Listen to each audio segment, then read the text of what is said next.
the lever, Gronk. GrokTALK. 3, 2, 1.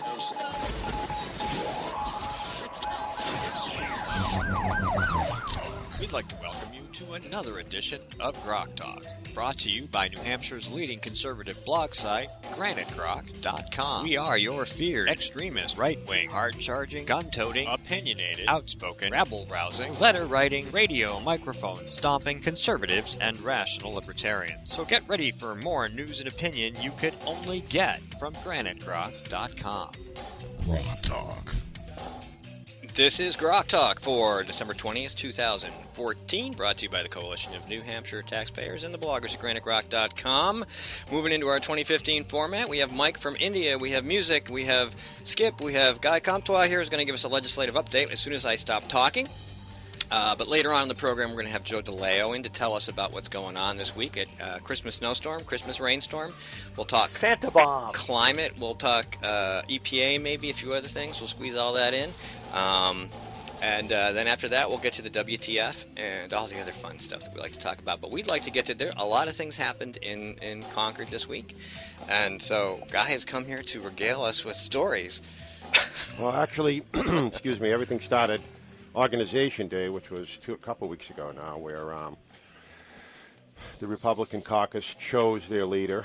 They chose Representative Bill O'Brien for to be Speaker. And the way it usually goes is that you would get into Organization Day, and the minority party would get up and cast one vote in favor of the choice of the majority caucus. Well, a representative out of Hudson, Shawn Jasper, the Democrat elected Speaker,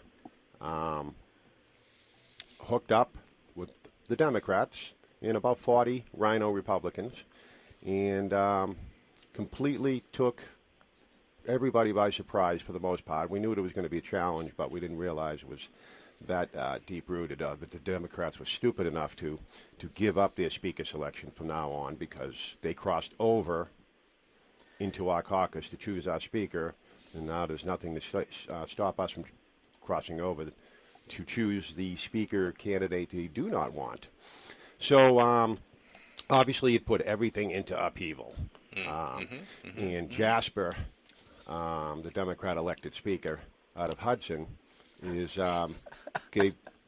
doesn't care at all about Republican agenda, about House tradition. It was all about his huge ego and that of Jack Flanagan out of Brookline. And who? Isn't he invisible? yeah, he's the majority leader chosen by the Democrat elected Speaker, who only got 20%. So therefore the majority won't allow him to lead them, correct? Well, Jasper, the Democrat elected Speaker from Hudson, still feels that he, who was not elected by the majority of Republicans, only 20% of the Republicans, thinks that he still can pick our majority leader.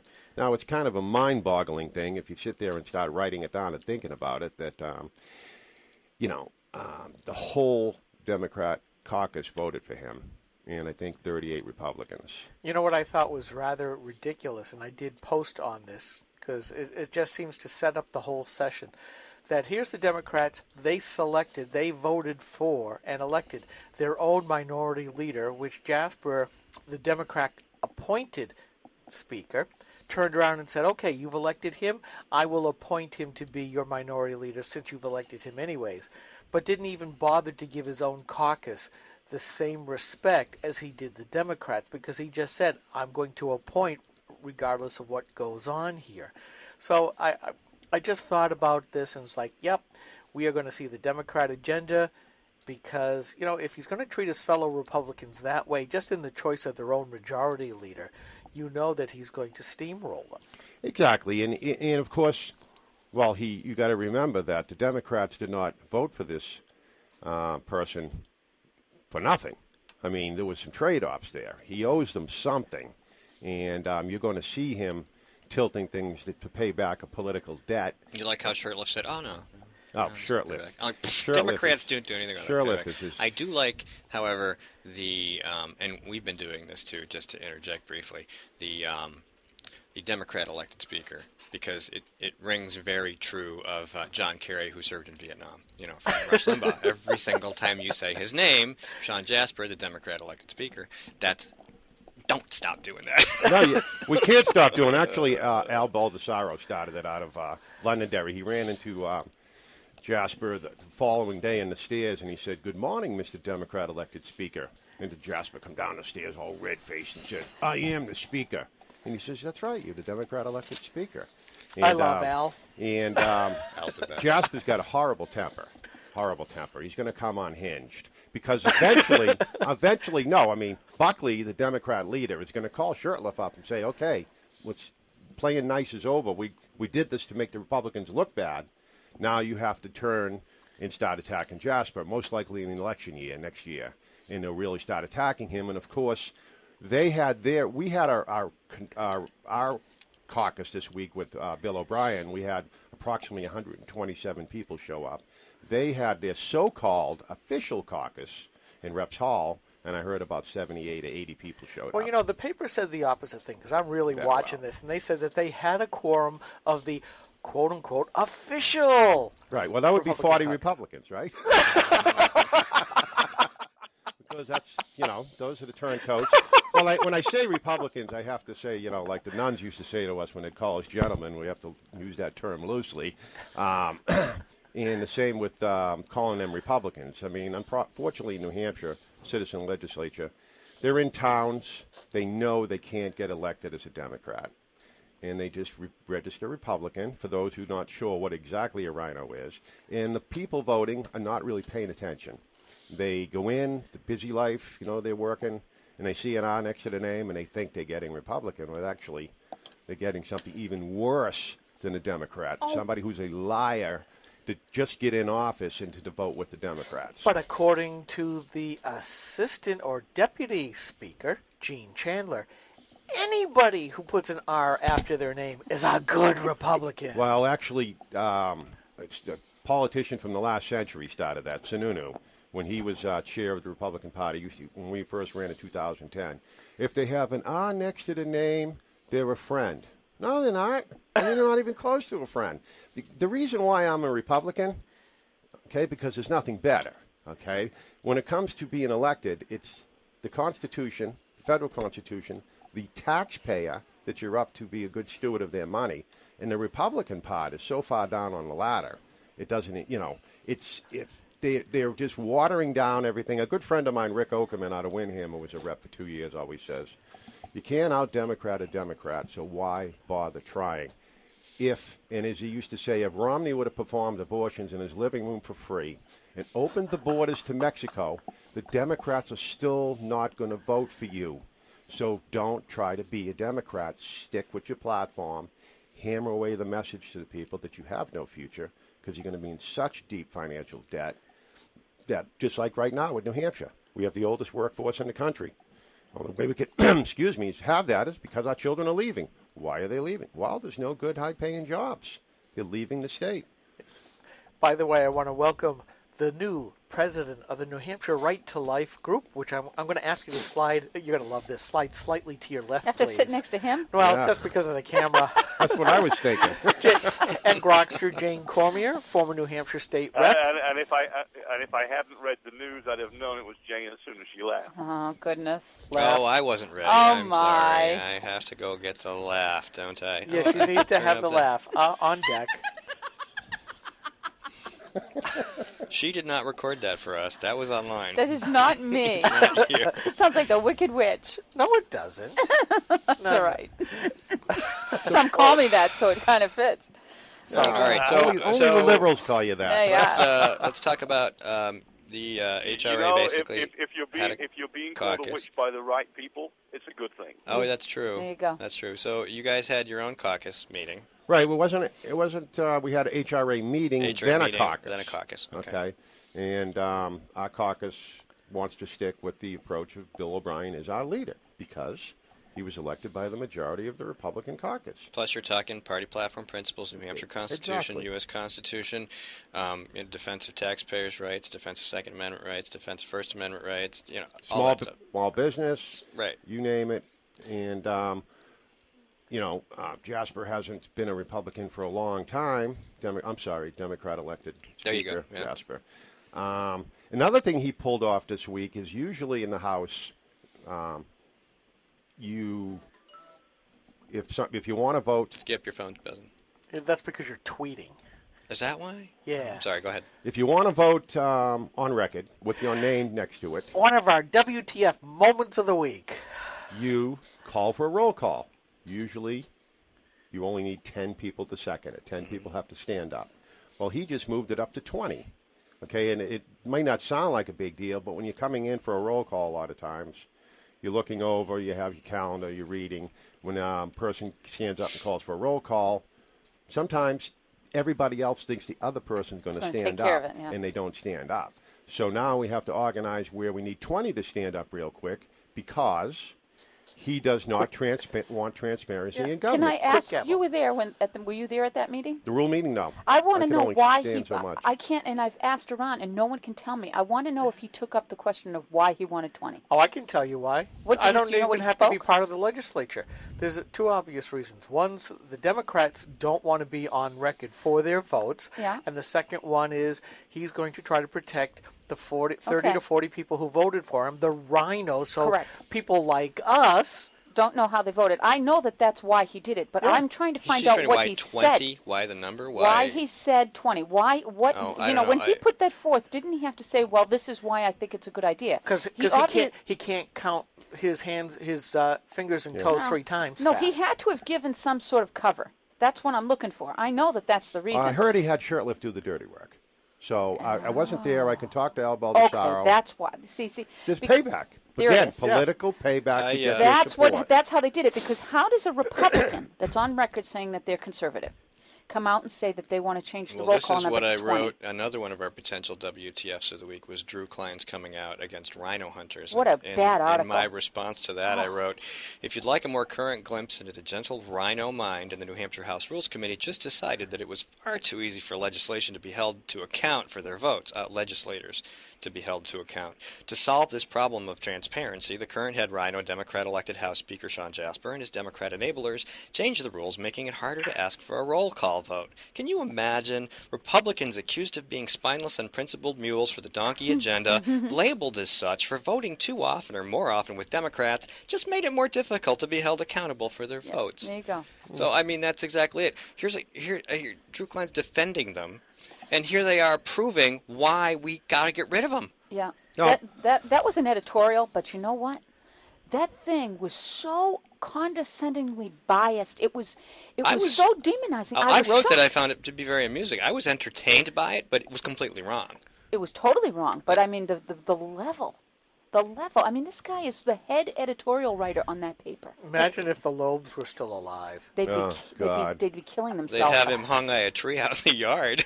I'll bring the camera. You know, I mean, that's just, Terrible. and that's part of the problem with the media. We talked about this a lot last week, having to set up media defense of the real Republicans, and this is part of that. I mean, you guys have probably been contacted by the media. Everybody's going to be calling you for a response to every single thing that happens. Blah blah blah blah. No, they don't call the real conservative. They don't. I mean, they don't want to hear. Well, what that's they true. have to That's say. We right. might have to print it, but God And forbid.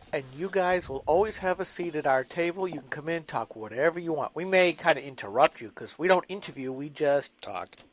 interrupt. We have it's that who was it? The It's conversation. The conversation. It's a table in front of a fire with a beer, and we're Yeah. talking, and that's what GrokTALK is. And you know what? That's not a bad thing. I noticed that Mountain this. Dew, not Or beer. Mountain Oh, Dew. sorry. Thank you. There you go. It's a rhetorical beer. Have you noticed though that the style with which that the left media does this?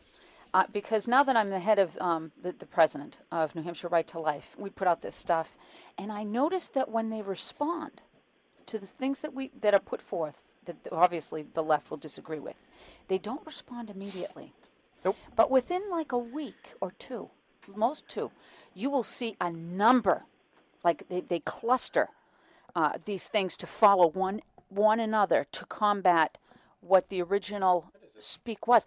It's a rollout. It's a rollout. It's planned. We know that journalists talk to each other about how to contradict the rights. You are right. Absolutely. They've always done that. Yeah, well, remember back a few years when Journal List was discovered? Yeah, that was what they were doing. And this was an email list back a few years, back mostly within the Beltway, but the mainstream left journalists, a number Top, of the big name, media, print, like Ezra everything. Klein and a bunch of those folks who now How do run we defend Fox. Obama? How do we attack so-and-so? Yes, that's How do right. We, I remember that. That's what they do. And they do it at the local level. Yeah, academicians, media people, and non-government organizations like Media Matters and things like that, and as well as staffers within the White House. They would all have this list, and they would say, this is what we're going to Holy do. moly. Narrative, echo chamber, So the whole thing. here we are in New Hampshire, the same thing. Isn't that That's why they hate us. Well, they have to enjoy it now because if you pay attention to circulation of newspapers, And share it's prices. going down and down and down. But they're doing it online, too. Yes, well, they will be. They won't be as effective. I mean, because you have everybody else online. You're not going to have that spot where There you go. And you we're know, you certainly, walk into the store and the newspaper's there or that's there. You're going to have everybody having a chance at it. Just like the Internet brings any small business onto a world stage. It's going to bring any blogger onto a world stage on politics. But these disgusting so-called journalists who don't have the credibility to at least just print the truth. There's enough good stuff in the truth. Well, you don't need to make anything up. You really don't. I mean, it's. Well, that's the problem. They don't want the truth. They're gonna. And even just balance would be nice, but we'll have to get to that in a minute. We're going to take a quick break. Stay tuned. We'll be right back. Hi, this is Rich Gerard, host of Gerard at Large in the Morning, the Manchester area's only locally owned, locally operated, focused, and interested, riveting radio show heard live every Monday through Friday from 6 to 9 on 90.7 FM WLMW New Hampshire Family Radio and available 24/7 live or archived at gerardatlarge.com. Be sure to tune in. This is the Coalition of New Hampshire Taxpayers. We're located at 8 North Main in Concord, New Hampshire. This is the repository for all things conservative and municipal. So if you have a problem in your town, your school, your budget committee, the right to know law, and now at the top of our list is voter fraud. You have a tip for us, some information for us, you want to join or help us out, cnht.org.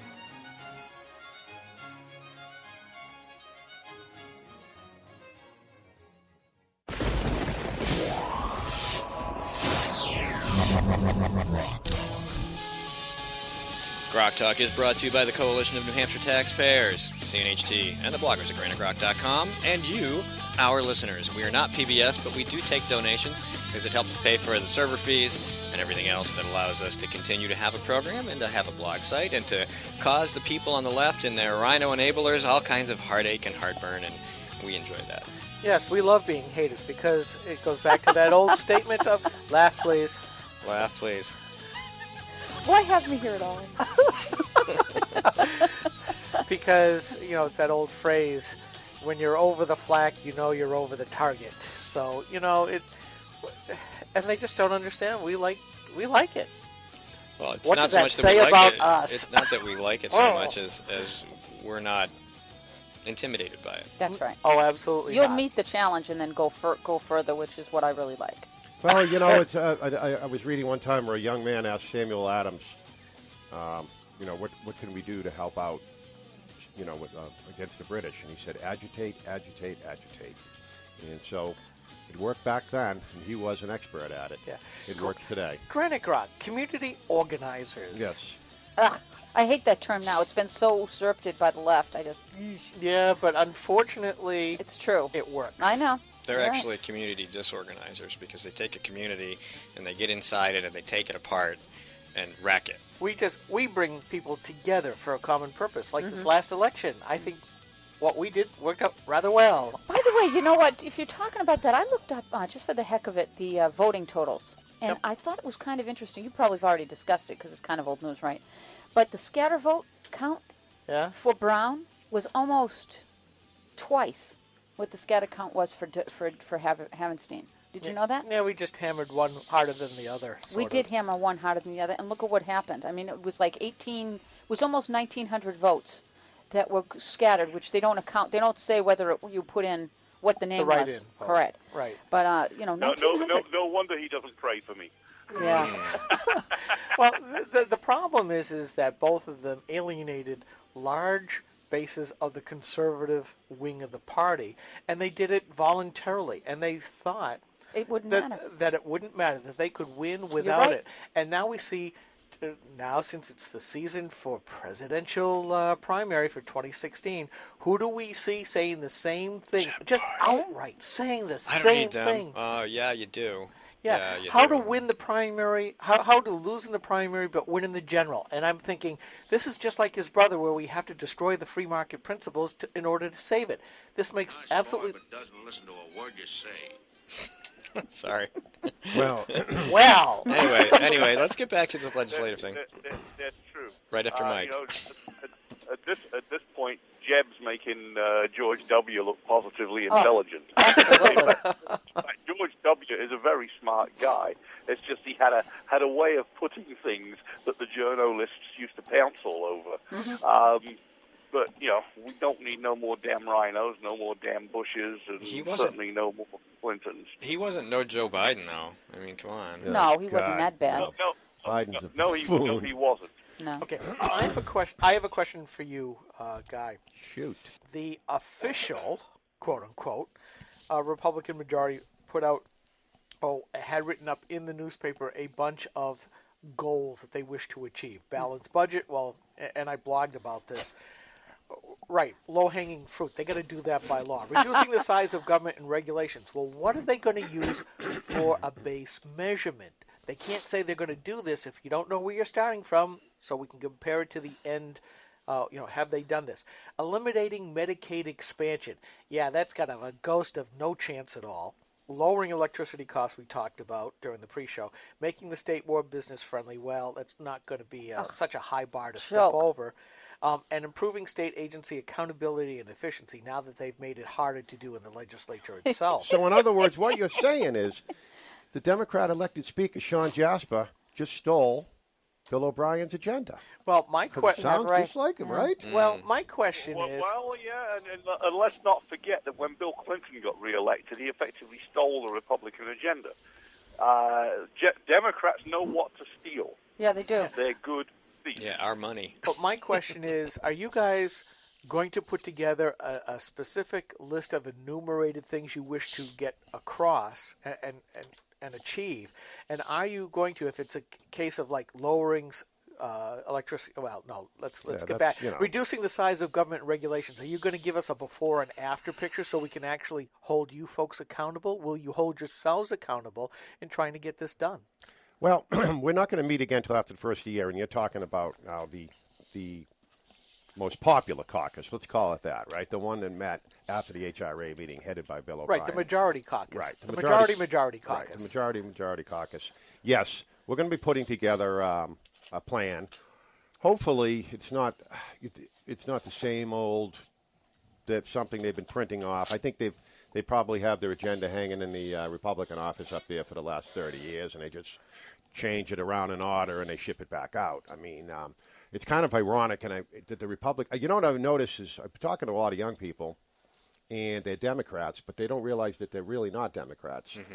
I think as the Libertarians have a questionnaire, that little booklet they would give out, and you'd answer the questions, and at the end they'd say, well, if you answered so many, whatever. Mm-hmm. Republicans need to do that because there are many, many people out there that grew up Democrat, think they're Democrats, and they're really not Democrats. I mean, may not be Republicans, maybe more on the Libertarian side.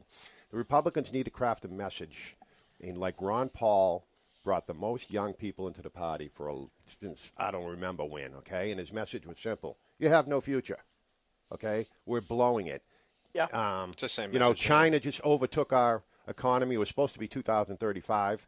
How long before India does it? It can't be long because no matter just about who you call, I mean, if you call up to pay your serious bill, you're talking to somebody in India. Yeah. I mean, IRS outsources to India. I'm going to take a little exception. Hold on, Mike. Mike, hold on. I'll just turn him down. Go ahead. I'm going to take exception to that because they were trying to spin this on a per capita purchasing price basis where they would say China was better. When you look at the overall economies, we've got an $18 trillion economy now. Theirs is at $6 trillion, even though they have 3 times as many people as what we do. So I would take great exception to that. That's more of getting back to the journalism kind of deal where they're straining to bend the lying statistics to make it look like we're number 2, because a lot of people on the left don't want us to be number 1. No, Correct. of course not. It's We're bad. like the left saying it's wrong that we burn up 25% of the world's oil, but yet we generate about 25% of the world's GDP. We are fully a full quarter plus of the entire world's Which is GDP. why, and we do it more efficiently, more environmentally friendly, more effectively. It is kind of ironic. Cleaner, and They sit there Don't and they. forget, Mike. There you go. What a slogan. Let's shut down the rest of the world's industry because we are more efficient. There you go. I mean, and you'll have the high-powered lefties get up there and the environment, then they jump into that limousine, they shoot to the airport, they have the private jet takes them someplace else. So it's a complete elitist, what we have too much of in this country. I can do it because, of course, I'm out doing good, but the rest of you pigs, we want you to get to. Oh yeah, it was okay for Martha Fuller Clark to hit a pedestrian because she was doing the people's business when she did it. The guy was only 3 feet up on the sidewalk. It should be 6 feet back. That's right. We need wider sidewalks. And that was the second accident in Here we go. ADD bloggers. Right. We're off on another tangent. Back to the legislative. Oh God. After. You know what? Welcome. Before I lose this point, I wanted to throw it out. It Lose 1 point. We've got too many points. Legislative point. You know what I think really the HRA is going to have to do? Because it's obvious that what the left is doing is that they're trying to make the conflict that's inside the Republican Party, right, the real problem. That's the real issue. That's what's getting the press. We're not keeping the message simple. And if HRA does that, if they are able to construct a message that's one sentence every time, bumper sticker, then we're going to be able to fight it. But I'll tell you right now, if you disengage from what we're doing, see, we're in the weeds. Like just now when you talked about China, okay, Yep. I didn't know that information. I'm pretty good at being up on stuff. I did not know that information. We have a well of all this information that people that are engaged have. We can talk amongst ourselves and get it, right? But until we can disengage from that and look and see what the swell of folks actually know, which is really little, unfortunately, right? They're not informed. They have to weed through all the crap to They get won't. to the truth. They won't No. read through the crap, and they'll just keep hearing about You got to those. keep it. You do have to keep it simple, and this is a problem that Republicans have had, and I think we've probably talked about it in varying forms. And as bloggers, you want to try to get past that wall and make it funny or make it smart or make it simple or anything you can do to get the message across. But it does need to be a bumper sticker message, and we can talk about that some more in the next segment because we ran out of time. Here it is. You get to decide. That's it. Well, have a We contest. want you to decide. Have a contest. All right. Grok's having a contest for bumper sticker. Yeah, there you go. And then we'll print them up and that'll we'll take do them it. out. And this is GrokTALK, and we'll be right back.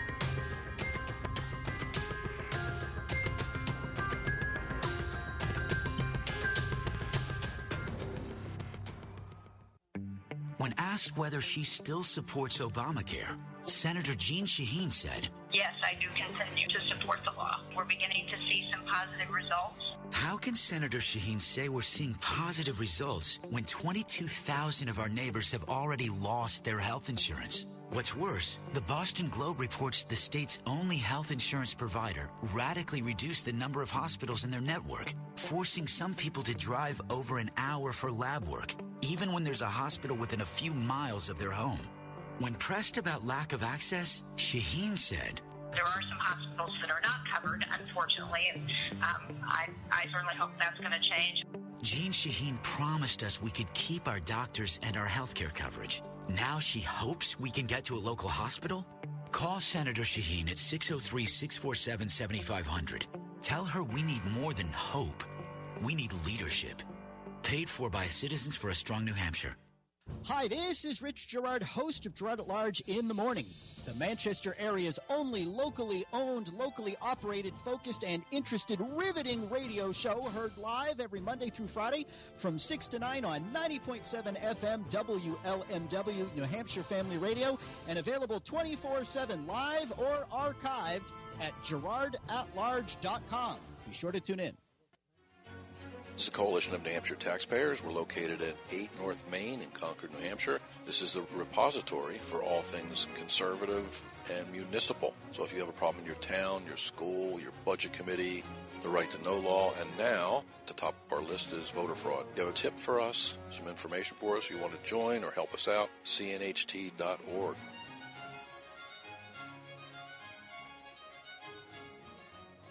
Hi, this is Rich Gerard, host of Gerard at Large in the Morning. You're listening to GrokTALK.